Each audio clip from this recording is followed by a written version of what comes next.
Baylor takes the lead back, and every time Oklahoma rang the bell, it was Baylor that answered the call time and time again. We heard the message from Marquette football coach Kevin Hoffman all week long. The teams that just win in the semifinals aren't the ones that are remembered in the history books. Talk about why your blood pressure was so high just now. Well, I just got engaged. He got engaged literally minutes before this interview on live TV. 80 years of history between these two teams, Mejia and Groesbeck. I can't make this stuff up. What a classic ending here at Tiger Field.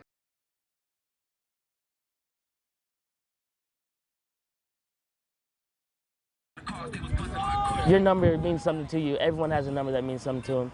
So when I got the number, I knew that I have to represent it. It's one number with one special significance.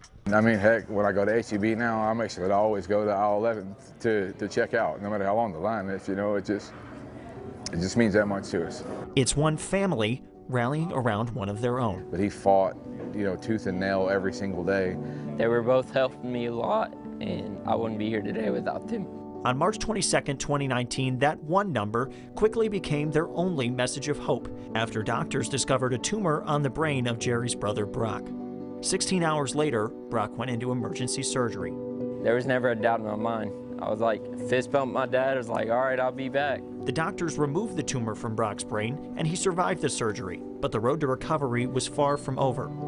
Learning how to breathe, make a noise, do anything, eat, walk, talk, all of that stuff. Brock worked tirelessly, drawing inspiration from his old high school number. Number 11 was the amount of reps I would do in the hospital when I was in therapy. They would say do 10, I would always do one more because that would mean I'm one day closer to going home and seeing my family. With each rep, Brock inspired Jerry to work harder for himself.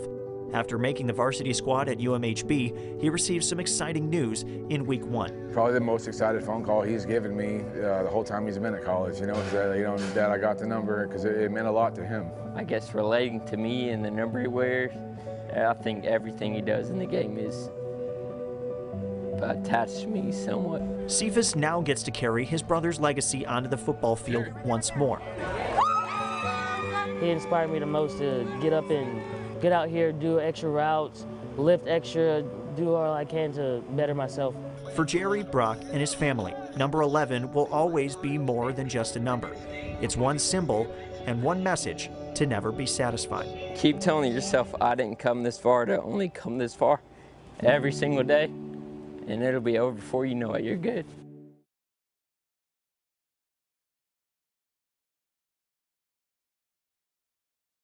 At Waco High, leaders come in all shapes and sizes and exist on and off the football field. One senior at Waco tries to make that difference with his hands, whether that's shedding blocks or shaving heads. Everybody was saying, oh, Ivan could hurt. I kind of knew, like, oh yeah, about a year or two, especially you starting young, about a year or two, everybody in Waco will know you. Ivan Diaz's effort in the trenches is what earned him a starting spot, but his work with the Clippers earned him his reputation as one of the best barbers in town. It kind of wasn't really a shocker to me. It was just, I kind of seen it coming before it came. Diaz didn't always want to cut hair. I wanted to save money with cutting myself and my brother.